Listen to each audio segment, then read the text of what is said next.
right at this moment in time, other than to welcome our guest speaker for tonight. So, Roderick Barass, I've known for a number of years. I'm not going to say how many just at this moment in time. But Rod's been a friend of ACMP for a number of years and was very briefly treasurer of the ACMP Toronto chapter until various circumstances meant that he moved roles and all the rest of it and things changed. But he's got a really great insight from lots of consulting background and practice within large organizations. And I'm thrilled to hear what Rod's got to say, because I also know that he's very keen to get away from everything being about transactional change and to also focus on the people side and the humanistic side of things as well. So I'm really excited to welcome Rod onto the screen tonight. And I know he's going to be engaged with you throughout the whole of this session. So if you have any questions or anything at all, pop them in the chat box. Rod will also facilitate if there's any other points where he wants to shout out and get insights and feedback from you at various points in time. I'm not going to spoil some of those surprises, but let's see how we go. So without further ado, I'm going to hand over to Rod. I'm going to put myself on silent and go quietly back into my corner here until I come back to the second half. And Rod should be able to go up and share his screen and get talking and sharing with us everything he wants to do. Great.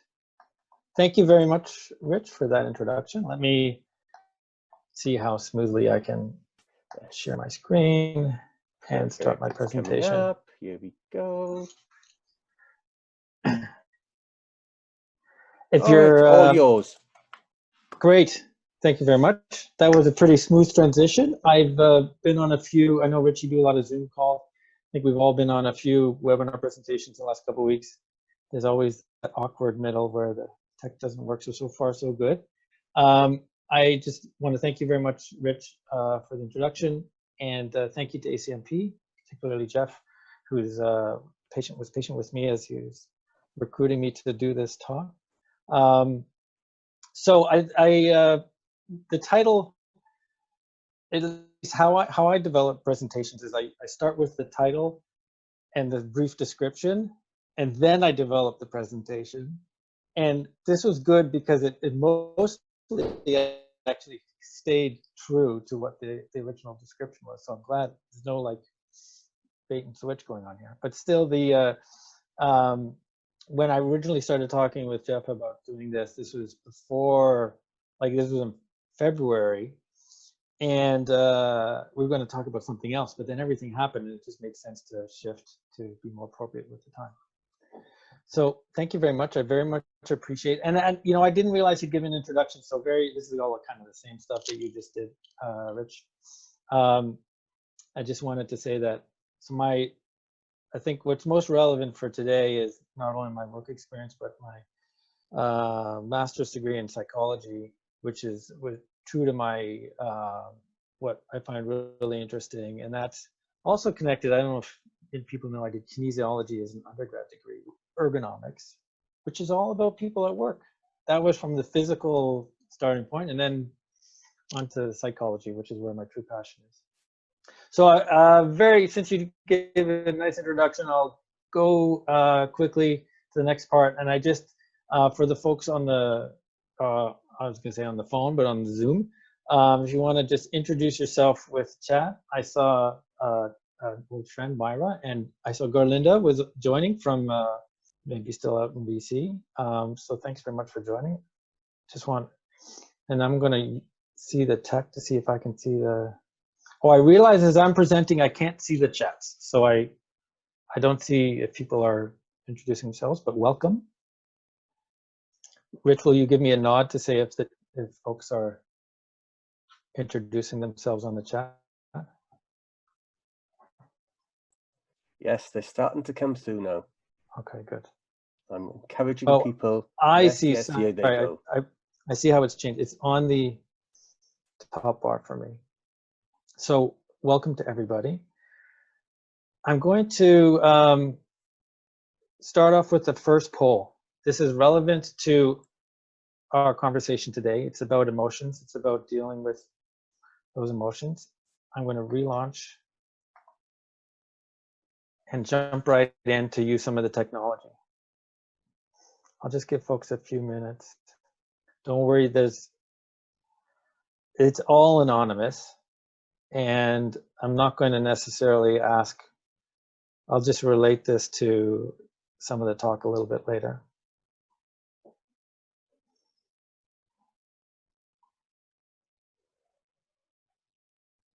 So the question is, do your emotions affect you at work?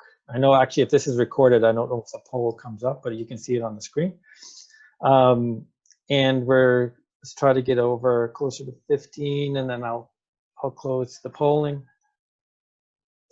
And closer to 15 respondents is what I'm hoping for. All right, a couple more. And I'll stop there. So to the question, I guess everybody recognizes that the emotions do affect them at work.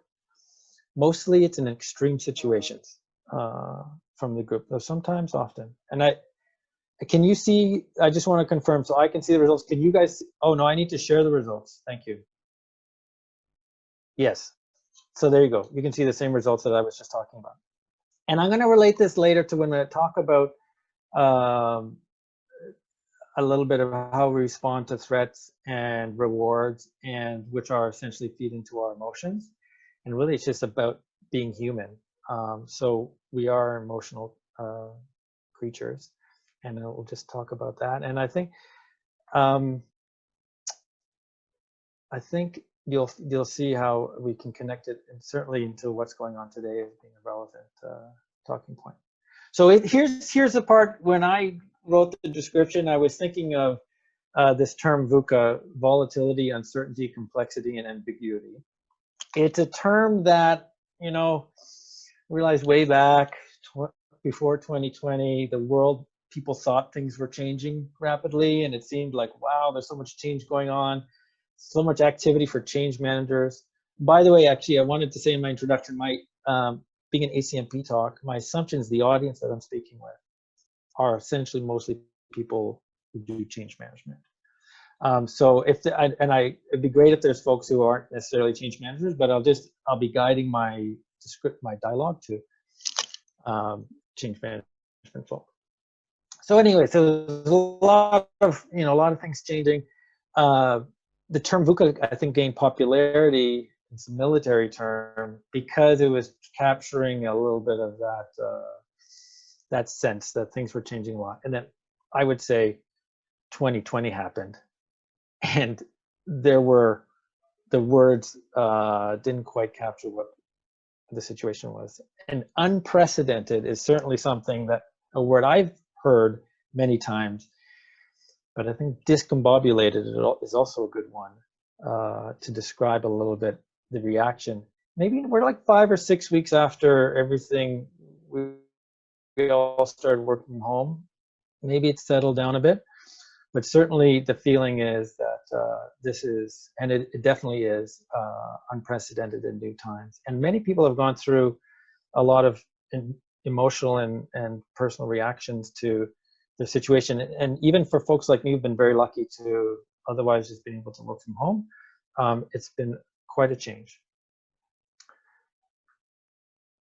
So I'm going to go into a little story about me, and I want to tell this story because I think it relates to what we're going to talk about, but also I think my overall message in the presentation is that the times that we're going through now is a story for change managers that they can tell when they're relating to describe how people react to change in general. So the concepts that I'm going to get into, while I think they're very relevant to today, they're also very relevant to what we do as change managers, perhaps not as much as we should sometimes.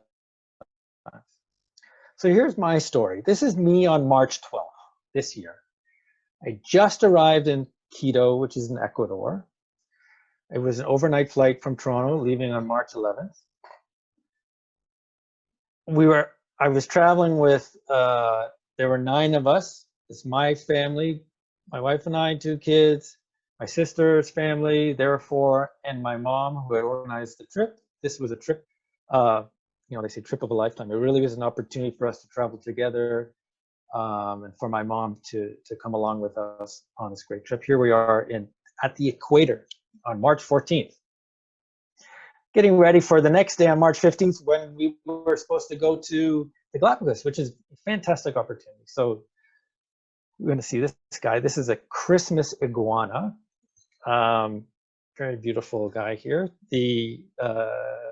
So we were going to go to Galapagos, but we found out on the 14th that the country was not allowing any internal flights.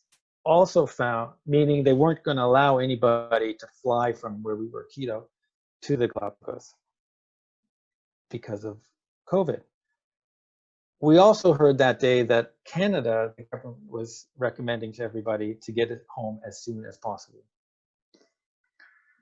So the plans changed, and this is me on March 16th on the flight home to Toronto. So let me tell you this story from an emotional perspective. So first, I'm going to say to start pre-trip from early February to March 11th. So I knew that we were going on this trip, and in the news daily, they were talking about the coronavirus, and I was actually very nervous. I was really worried about the trip that we were going to go on. I thought, as I was following the news and I was following what was happening for people who were traveling abroad, at that time it was mostly from cruise ships, is if you got sick abroad, you might get stuck abroad, wherever you were. And I started developing this fear that we were going to go on this trip and find ourselves, or one of us would get sick and we would get stuck in Ecuador or Quito, and it would be a bad situation. And that nervousness in me built up, and but we were traveling together. For my mom, who had organized it, and it was a big trip for her, big trip for all of us, and so we were off. And so on March 12th we arrived, and my approach was very much, my daughter had said to me, "Dad, don't ruin the trip by being too stressed." And I was like, I'm not going to be stressed as long as we all kind of follow the rules of taking precautions. I was like, I'll be okay. So I needed, obviously, the safety, but the sense of control, where what was bothering me was the going into a situation where there's a potential lack of control. So on the 14th, on this day when this picture was taken, we heard the news that we weren't going to be allowed to go to the Galapagos. I was relieved. My level of stress actually reduced, because I was like, finally the reality was catching up to how I saw the situation. Now, everybody else with me was not. They were disappointed. It was, we were on the verge of this great trip, and here we were told that we couldn't go to the Galapagos. But a hassle. So on the 15th, instead of going to see this guy, we were trying to figure out what to do, trying to rearrange a flight to come back. But you can imagine calling Air Canada that day. We were with Air Canada. We were having no luck in finding a flight back. But all the same, the group that I was traveling with, we were all like, we'll find something. We'll just kind of hang out in the hotel and everything. But for me, my sense of stress had come down, and now I felt like I could take control of the situation. And because I saw, I would say, the danger and everything, I was laser focused on getting home. And so the quick end of the story is that I essentially convinced all of us to go to the airport at 4 o'clock in the morning and try to find a standby flight, which we did. And then after the 16th, the country shut down all flights. And eventually Canadians that were left in Ecuador did come home, if you saw on the news. But it took 2 to 3 weeks for that to happen. And then so post-trip, I was back, all of a sudden, back to work. It was a weird time as everyone was adjusting, because suddenly people were working from home. It took me a week to really kind of settle down, to sleep better, to feel kind of back to normal. Just the residual of that adventure took some time to settle down. And so I think this story, like anything, as we're conveying or sharing new concepts, telling a story helps convey that. For me, the part here which led to the overcoming the stress was getting better control. But many people, I think everyone's going to have a story to tell around this. And you can use this as change managers to convey the concept that when situations come along, when changes occur, when emotions are triggered, this is a natural human process where logic, it's not the same logic that applies, which I'll explain in a bit. I'm going to go to another poll. All right, I'm going to show you a picture, and I'm going to start the poll, and I want to just get your reaction to the picture.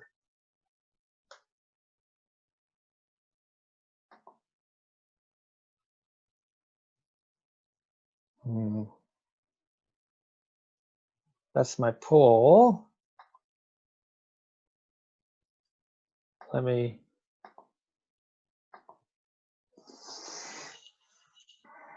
So if I can get you to look at your poll and give me what your reaction to that picture is.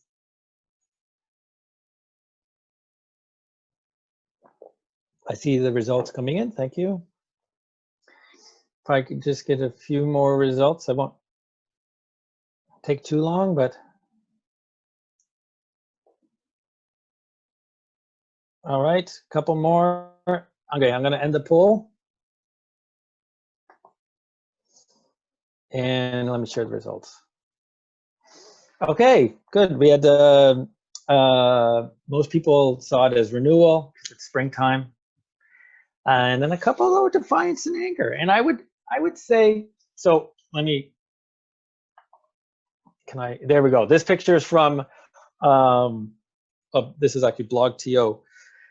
It's a couple of weeks ago. This is in a beach in Toronto, and not far from where I live. And actually, my wife and I were down at the beach that same day.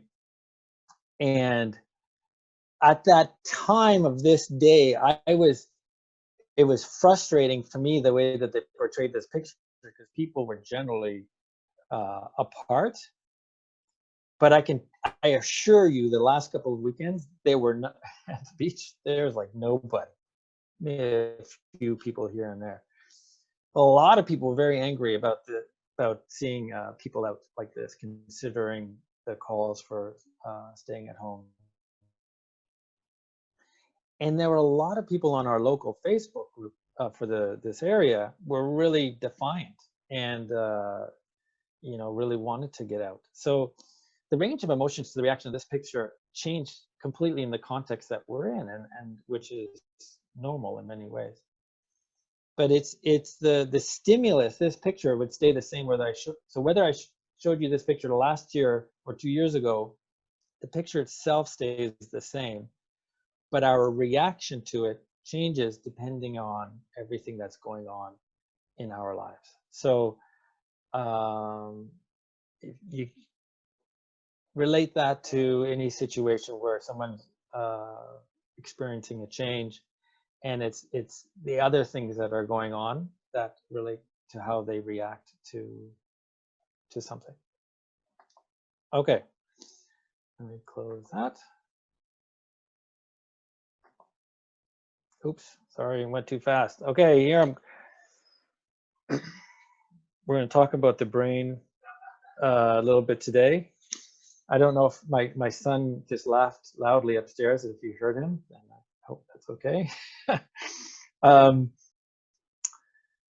Okay, I suspect that most people on the Zoom here have know a little bit about. They've seen pictures of the brain. You've probably maybe seen other presentations where we've gotten into talking about the brain. I'll give the overview that's relevant. I didn't want to show something too complex, because I think if you take away anything, it's not about understanding the anatomy of in a brain. It's really understanding the concept that we have different parts of our brain. So the cortex, neocortex, is the for the gray matter. It's stuff on the outside. It's actually, I think it's a thin layer. The front part, which is where your eyes are, which would be on the left of the screen, is the prefrontal cortex, where a lot of logic thinking is. So there's another part which is called the limbic brain or limbic system. It's where the emotions go through. It's where your reaction, like we're going to talk about the threat and reward reaction, that's where it all happens. There's different, you might have heard of things like the hippocampus, the amygdala, the hypothalamus. These are all parts in that limbic system which help regulate the process. But it's not as important to understand exactly how it works. It's important to understand that there's different parts.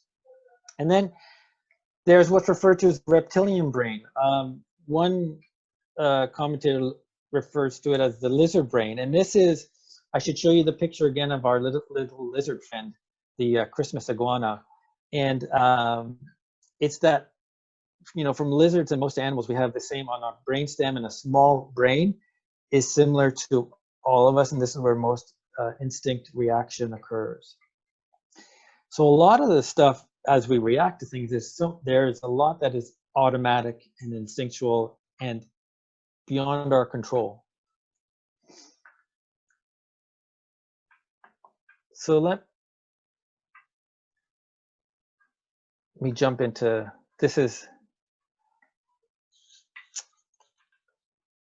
I'm gonna, before I get into talking about the threat response, I want to share some additional concepts about how the brain works in a very efficient way, which also relates to understanding the automatic aspect of how our brain works.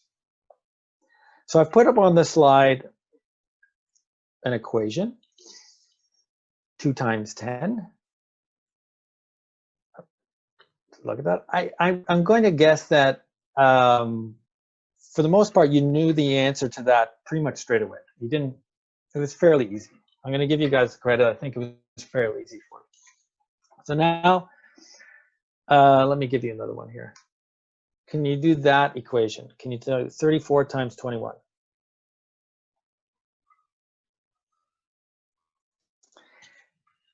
And I'm going to guess too that one is a little bit harder. And if you were, for example, I don't know, if we're at your computers, you're not out driving, but if you were listening to this and you were driving and you were doing a left turn, and I said, what's 2 times 10? You probably could have still done the left turn and calculated it. But if you're doing 34 times 21 and you were driving and doing a left turn, or there's some traffic, you couldn't have done both. You would have had to focus on the turn and then thought about this, and you really probably should have pulled over. And that's because and this is a very important concept to convey, that a good way to think about how our processing works in the brain is that we have 2 systems. The first system is very fast, it's automatic, it's quick, it is unconscious, there's little or no effort, and we are very confident about the decisions that we make and the answers that we come to when it's with system 1. It just, the answer's there, we know it, and off we go. The more complex equation taps into what's referred to as system 2. And that's slow, it takes effort. We don't engage system 2 very often because our brain, as we try to be efficient, we just want to go back to defaults and stereotypes and work with, so that we don't have to think in detail all of the time about everything that we're doing. But sometimes we do have to pull on system 2, and it's a very conscious act. There's a sense of agency, in the sense, agency meaning like there's a sense of control because we're really thinking through something. But there's also a sense of, while it's very conscious, the answers that we come to, often we're very self-conscious about it. There's doubt. Because we've thought of it in this, whatever it is, in more detail, we're aware that we might be wrong. So the system one, it is again how we approach most things, and the system two is when we have to think about things in more detail. We make many of our decisions and answers in the system one, and that's where biases come into effect, which I'm going to talk about in a second. Now this comes from a great book. If you haven't had a chance to read it, is called Thinking Fast and Slow by Daniel Kahneman. It talks about with another researcher called Amos Tversky, where they developed a lot of leading thinking. And he happened to win the Nobel Prize in economics, which is interesting, but he's a psychologist. And a lot of, he uses the term system one and two. Other people will use different terms to describe essentially the same processes. This is it. All right, so I'm going to go to another poll. Let's see if I...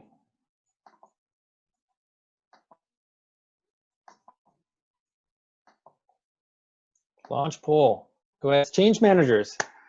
When you develop change tactics, do you assume people use their system one or system two process? Do you consider which process that they're using and how to take in what you're developing, first or the second, or do you use both?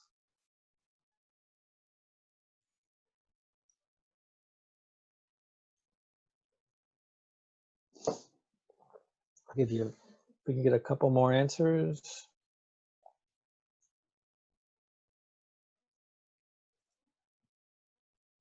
All right, what a good group.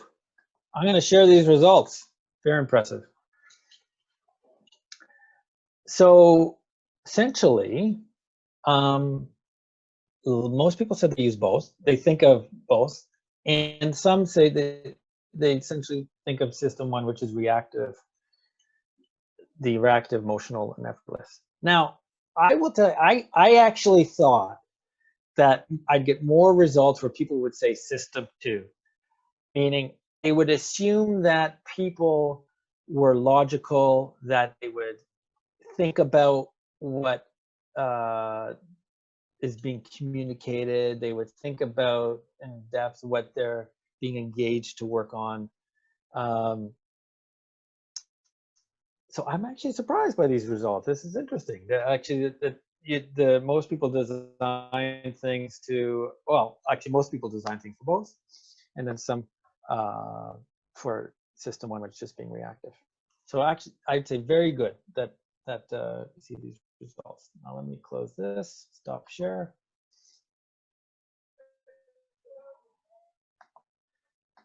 Okay, so a little bit more on lesson. There are many biases that we could talk about, and these particular ones, confirmation bias, substitution effect, availability bias, and optimism bias, or the opposite, pessimism bias, are the ones I wanted to highlight because I think they're most important and relevant for talking today. But there are many, and essentially this gets to the these unconscious processes that influence how we make decisions, how we interpret our environment, that are really about us as being humans because it's natural, and it's important to be aware of, because this is one of the things that the awareness of the potential bias is powerful in helping counter it. I won't say overcome it, but be acknowledging when it occurs to take steps to counter it. So a little bit about this, the confirmation bias. This is very powerful. It's our tendency to look for, to interpret information, to recall information from our memory that confirms a personal belief of ours or a hypothesis. So an example is, if you think, I read this the weekend, if you think left-handed people are creative because the left hand is connected to the right side of the brain, and the right side of the brain is supposed to be the creative side, and so left-handed people are more creative. You will, if you come across somebody who's left-handed and you see them do something that is creative, you will use that as a confirmation to what your belief was. So you're looking for information that confirms what you already believe. And this, you'll see that people, if they're skeptical about a change, for example, you will see that they are looking for information that confirms their skepticism. They're not looking for information that counters what they believe. It's a very strong bias to try to overcome. The next one, the substitution effect or substitution bias, is this is where a person substitutes, if they have a difficult decision to make, they will substitute another piece of information that is easier to understand to help them make that decision. So for example, it happens in interviews all the time. It's actually a complex decision to determine if somebody you're interviewing for will be good in a role. Oftentimes, people will substitute making that decision based, they've done interviews and reference checks and so forth, but they might substitute maybe their belief that, well, if that person went to a certain university, that must mean they're smart and that must mean they're capable. Or they'll substitute a reference from somebody as being essentially the decider. So they essentially make the decision on hiring based on one piece of information they've substituted in to address the complex decision. Another example, if you're introducing a change and somebody needs to decide whether they think it's going to be good for them or not, whether this is going to be something worthwhile to get involved with. They might base simply on the past history. They might substitute in what they've seen in the past as the answer to the question of, is this next change going to be good? They'll say, well, the last one wasn't good, so that's making my decision on whether this next one will be. The third, availability bias. This is really interesting, and in that, essentially, it shares that people are what's available to them in their mind is more something that is believable as a potential outcome. And what that means is so, for example, last year, if you ask people, what's the likelihood of a global pandemic occurring, they would say very little. They would have said very little likelihood. Today, well, obviously today, if you said, what's the likelihood of what's the likelihood of another global pandemic occurring? If you ask that question, I think today people would say it is highly likely, and that's because we now have available to us the image of it actually happening. And that occurs in many situations. It's hard to get somebody to believe in something that they haven't seen already. Another funny example that, I don't know if you'd share this one, but I personally believe that zombies are believable to many people because we've seen it so many times in zombie movies. I'm sure if you ask your friends, do you believe in the potential for zombies? And many would say, and I've asked this question, people say, yeah, I could see that happening. And that's because the image of it is available to people from the movies they've seen. The final one, the optimism bias, is generally people are over-optimistic about their chances in a given situation. So, like project plans, we've all been on developed project plans. We all suffer from optimism bias because we develop plans and we're like, yeah, this is probably going to work out. And whether, we're basing that on any information or fact, it's more just the hope that what we've put together will work out. Now, of course, there's the exception where there's pessimism, and then that's the alternate where you think everything, it's the flip side. It's like whatever you do, it's not going to work out. It's the pessimism that you bring to to the situation. So these are really important unconscious bias when, and again, in the context of understanding how people react and think in a way where they're not putting effort into it. They don't realize necessarily that they're making these, they have these tendencies in how they think or assess a situation. And that's what the bias is. It's the fact that it occurs and we're not necessarily aware that it is occurring. Now, with that, I'm going to ask you another poll question, though. So,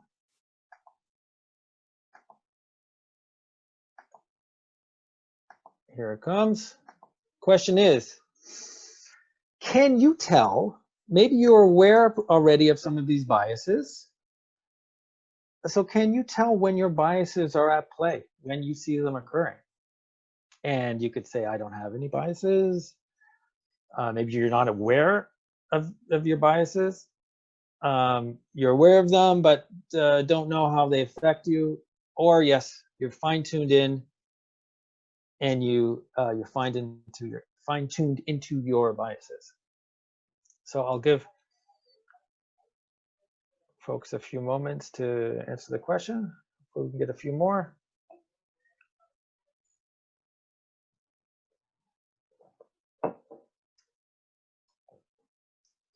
All right, a couple more if we can.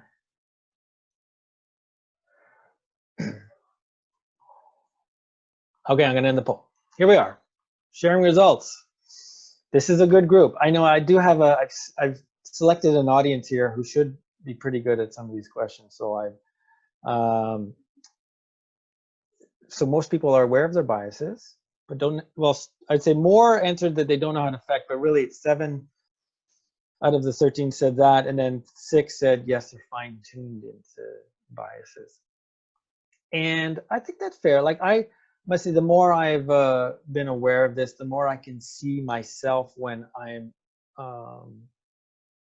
this is occurring to me, where I'm making a decision, but I'm substituting in an easy idea to make a complex decision. And sometimes that's the case, and you have to go with it, but just the awareness of when it's occurring is important. And saying the important takeaway from a change management perspective is to be aware of this, because the majority of people that are your stakeholders, that are the people impacted, don't have the benefit like we do to talk about these things all the time and to be aware of it. But they might not be aware of when they're when you're asking them to consider whatever it is related to a change that you're working on. They might not be aware of why they're resisting or why they're going along with it without questioning. And it could be connected to some of these biases that we share. All right, I'm now going to move into the next part. We're going to talk about threat rewards, but first, sorry, I put this in. I hope I scare you a little bit. I should have said before I showed this is like, focus closely on your screen. This came up, and this is a great segue because two things. One is, this is an optical illusion, so it reinforces the story of saying that you can't always trust what your brain and your senses are telling you, because if I asked you which one of these two monsters is bigger, I would say they're both the same size, because they're both the same size on the screen, but perception-wise, the second one is much bigger because the way that the perspective of this picture. The second reason for sharing this is that hopefully it gave you a little fright, and as we talk about threat and rewards in a second. But I'm going to weave in, there's two parts here, I'm going to weave in some more biases. So this priming, I was hoping to prime you before the next part. And priming is a phenomenon where exposure to one stimulus influences response to a subsequent stimulus without conscious guidance or intention. So by purposely putting that on the screen, I was hoping to prime you with a little fright so that as we go into the next part, But that this occurs in many, again, as my advice on priming is to really be aware of what you present and see what's the sequence of what you present to people, because what you present one before the next influences it. There's a great study that summarizes it. University students were surveyed and they were asked these two questions, and they asked, one, how happy are they in general in life? And the second question was, how many dates did you go on in the last month? And if they were asked the question, how happy are they in life first, and then the second question about the dates, their score on happiness was average. Like everybody is kind of averaged out. But if it was flipped and they were asked the question of how many dates did you go on in the last month, they asked that question first. And then they were asked how happy they were. The people who went on fewer dates responded that they were less happy in life, because the first question was the prime to how they should answer the second question. And so now I'm going to move into talking a little bit about fear and uncertainty.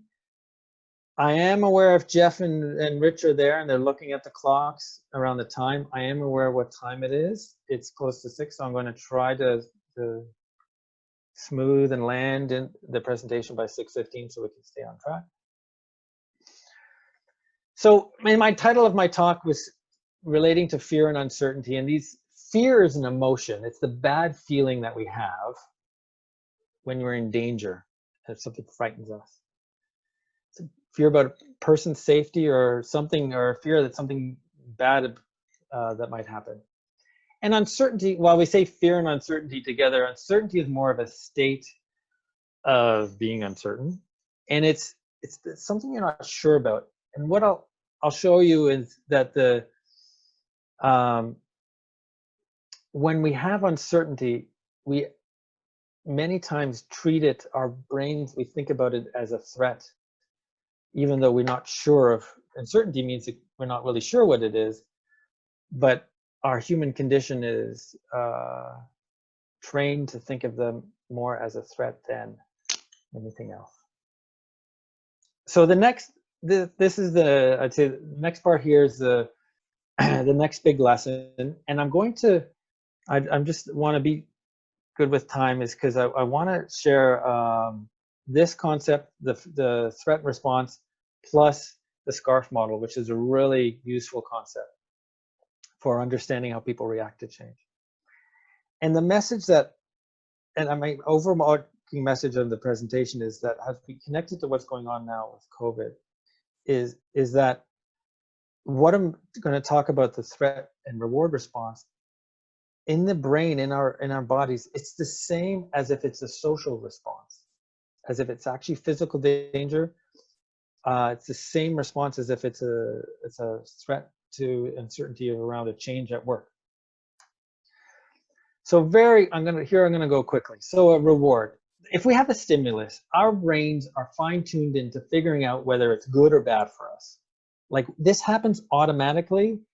This happens if there's a knock at the door, if your heart beats a little bit faster for some reason all of a sudden, if a cat jumps out in front of you, if you receive a present, your brain is constantly automatically assessing whether it's a reward or a threat. And when it's a reward, the characteristics here is it comes on slower and less extreme as the threat, which we'll show in a second.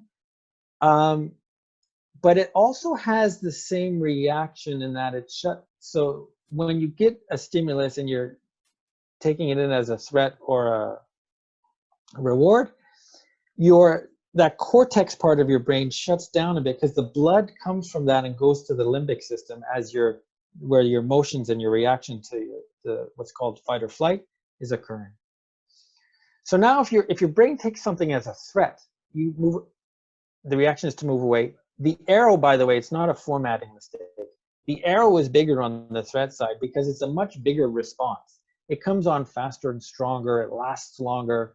It's very difficult to stop if you get into a mode of where your mind, your limbic system is taking over. Your heart rate increases, your blood goes to your muscles, it goes to your limbic part of your brain. It reduces from your cortex. You have less blood going to your digestive system, for example, as well. That's why many people under stress, they also have an upset stomach. When it's a constant state, the hormones that are released, a part of this, are present in the body more frequently, and then it actually influences how you view other situations. So you're constantly assessing whether a stimulus is a threat or a reward, and when you're in a state of constant stress, it is making you interpret other things as threats more often than you would interpret as reward. The same can be the other way. If you're in a positive state, you're seeing something, you see a friend you haven't seen in such a long time and you're catching up, you get in a zone, it's positive, but also your logic thinking brain shuts down. You know, when you have to get back home because dinner is on and you said you weren't going to be out late, you kind of forget that stuff because your brain is shifted, and your logical part is again not working as it is in a more neutral and natural state. So the brain, that the way we react to stimulus in this fight or flight, which is the threat response mode, which is, recently many people have experienced a lot of fear and a lot of stress because of the situation, because they feel danger for themselves.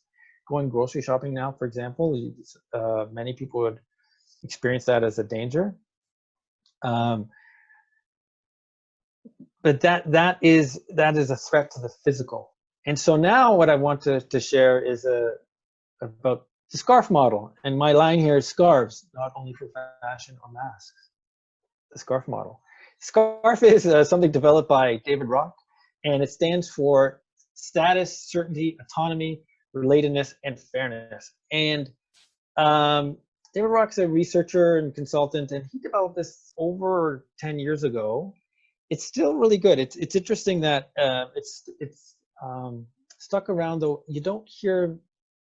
I would suspect many of you have heard of this, but I think I don't hear of this enough, because he did research around the topic of how the brain works at work, and connected different research together to show that it actually works in the exact same way as when we feel threatened from a physical danger. So coronavirus, we feel scared about being sick from coronavirus, is a physical threat to ourselves. Our brain works in the same way when we're at work and we have a threat to our status, our threat to certainty of the situation, autonomy, relatedness, or fairness. And so again, his model here shows the arrow away from the threat is much bigger, it's much stronger reaction than when we have a reward response. So a couple of key, really important concepts to know about this is, again, it activates the limbic system when you have a threat in any of these areas. It shuts down the thinking, logical part of the brain when you're reacting to this threat.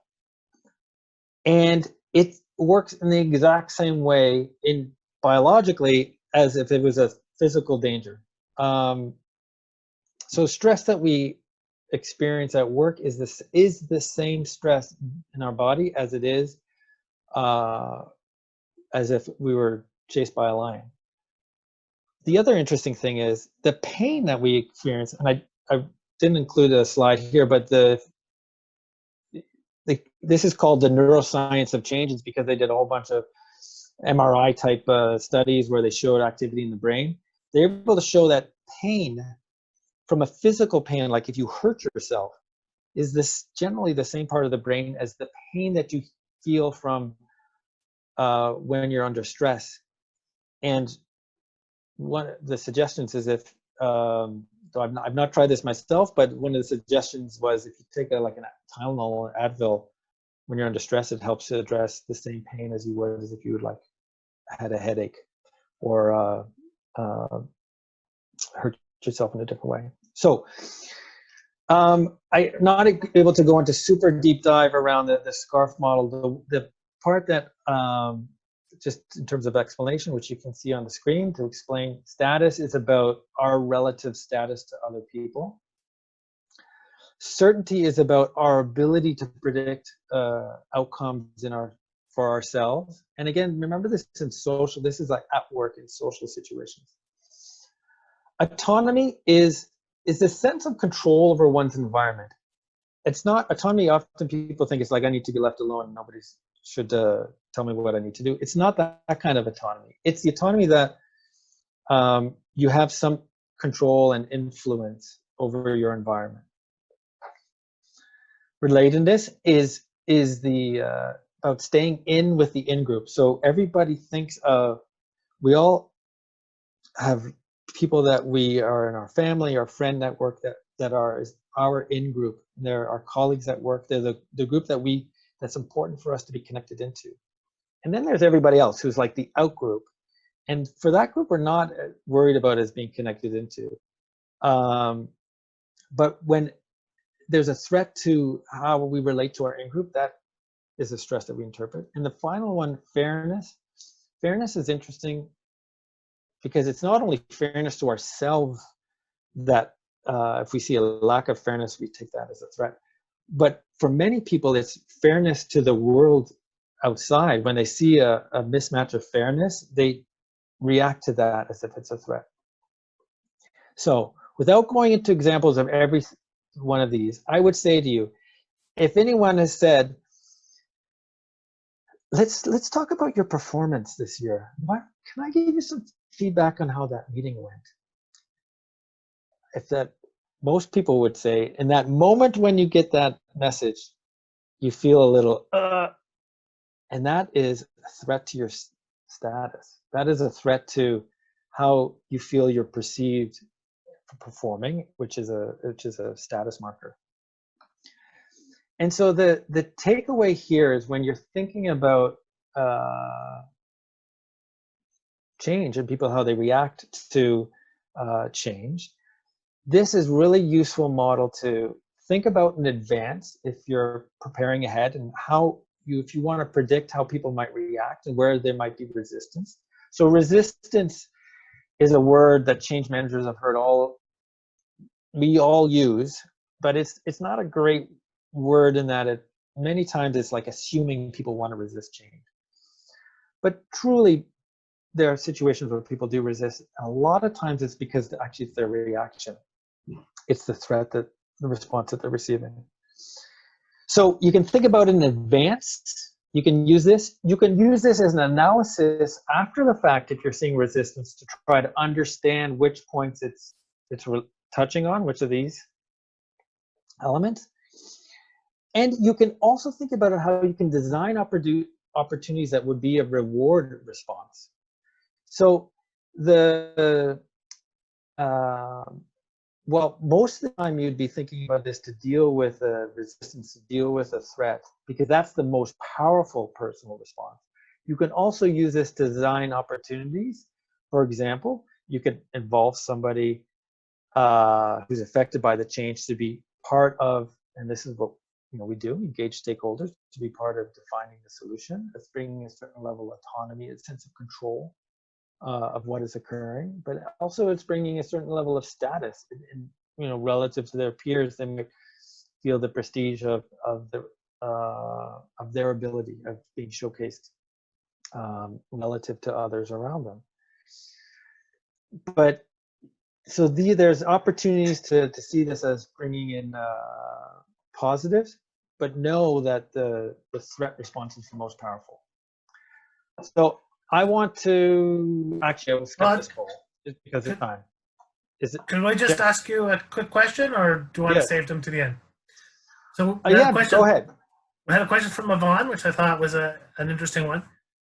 Do you see these as a sequential, similar to Maslow, or are they all generally equal? Great So is there a question. hierarchy? No, great question. I'd love to like connect back to Maslow, because by the way, if I could show Maslow's thing here, it would say it's like physical security at the bottom, something else, and then social security. It's like it's different levels. Like the physical security comes before the social one, and actually, after research into this, it shows that the social and physical should be at the same level. That's a side point, Maslow. So the answer is no. It's not it's not a sequential or hierarchical. These are each. Some of them are related to each other, but essentially in a given situation, not all of them are going to come into play. In some given the situation, you'll have one of these as being more prevalent and something to understand than others. It's actually it's more that. Is there another question? At the moment. Okay. For time, I'm going to skip the poll, and I'll go to another main message out of this is your first objective should be to reduce the threat, then to look to ways to promote a reward response. I can't stress more that our bodies, the threat response is bigger, it lasts longer, there's almost momentum with the threat response because it carries from one situation to the next. We're primed from a previous situation to come into another one to anticipate that threat. And it's really hard to overcome. If you're designing an interaction with people, don't start with the negative. Like, start with the positive. You probably, most of you have all integrated this into how you work, but when you start an email, for example, I'd never try to start with the words like negative words like unfortunately or sorry or anything negative.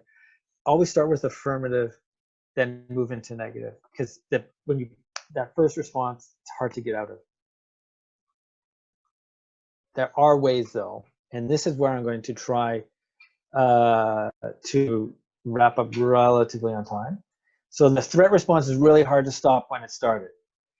Suppression or avoidance is like, hey, I'm like English background, my dad's from England, people know English people, it's like basically stiff upper lip and suppress whatever emotions you have.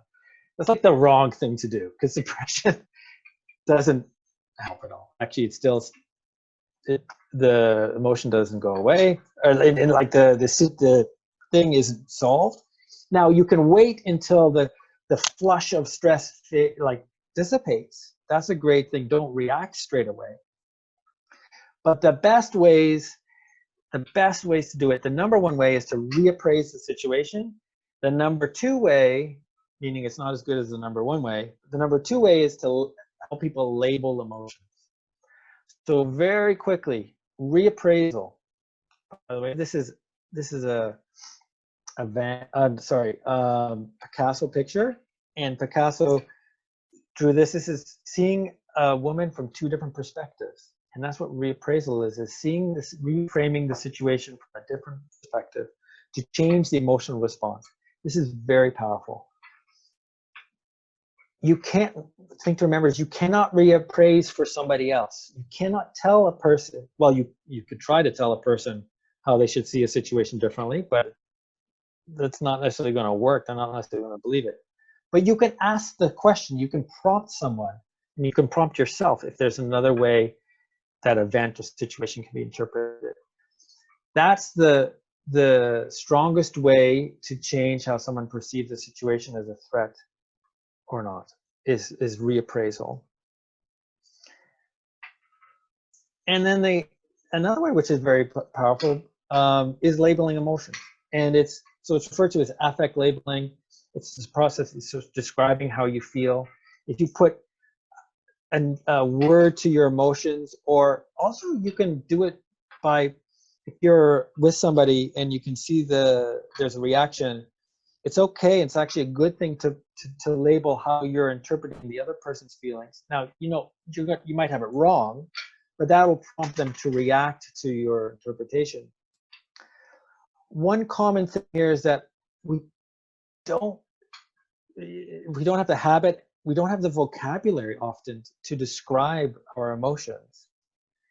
So it's good to do it regularly, and it's good to try to expand your vocabulary and recognize you might try to put a label on something, but it's not necessarily going to be the right word. And then above all, like, it's practice acceptance. So accept that you will have emotions, and accept that other people will have emotions. And that's powerful, as well as to understand that it's okay. And so a final little connection into a bias is framing.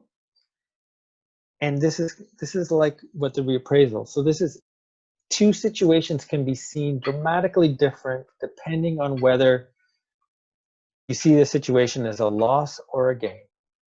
And if you're helping people reappraise, that would be, and if you're trying to help them away from seeing it as a loss or a threat, is to, for yourself, is to think of it in a different light as a gain. And with that, I would say my lesson learned, as most of my presentations, I know timing flows, and I thank you that I know I'm a few minutes over. I wanted to leave a little bit more time for questions.